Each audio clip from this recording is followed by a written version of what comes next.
தளபதியோட இஃப்தியாரி நிகழ்ச்சிக்காக வந்திருந்தேன். ரொம்ப சிறப்பா இருந்துச்சு. அது தொடர்ந்து அப்படியே இரவு விருந்தம் வச்சிருந்தாரு. அதுவும் ரொம்ப நல்லா இருந்துச்சு. அவர் அவருடைய ஃபீல்டை விட்டுட்டு எலெக்ஷன் எங்களுக்காக வந்திருக்காரு. எங்களுக்கு ரொம்ப சந்தோஷமா இருக்கு, ரொம்ப பெருமையா இருக்கு. அவர் வருவாருன்னு 100% நம்பிக்கையில எங்களோட எல்லாரோட ஒவ்வொருத்தரோட ஓட்டும் அவருக்காக வெயிட் பண்ணிட்டு இருக்கோம். எப்ப வருவாரு சிஎம், எப்ப ஆவாரு, அவர் போஸ்டிங்ல எப்ப உட்காருவாரு சொல்லிட்டு. முதல்வன் படத்துல அவர் தான் நடிக்கணும்னு இருந்துச்சு. ஆனா அவர் நடிக்க முடியல.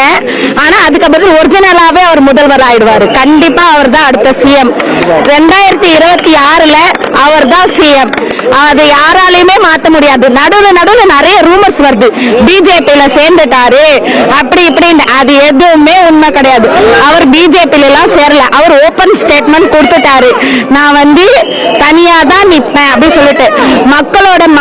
மக்களை நம்பி மட்டுமே வர நம்ம தளபதிக்கு நம்ம தான் மக்களா நின்று நம்ம ஓட்டு போடணும்.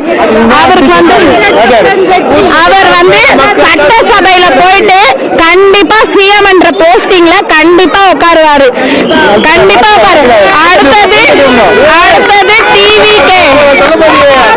அடுத்தது டிவிகே மட்டும்தான். டிவிகே தான் வருங்காலத்துல வரப்போகுது. 234 தொகுதியிலையும் டிவிகே தான்.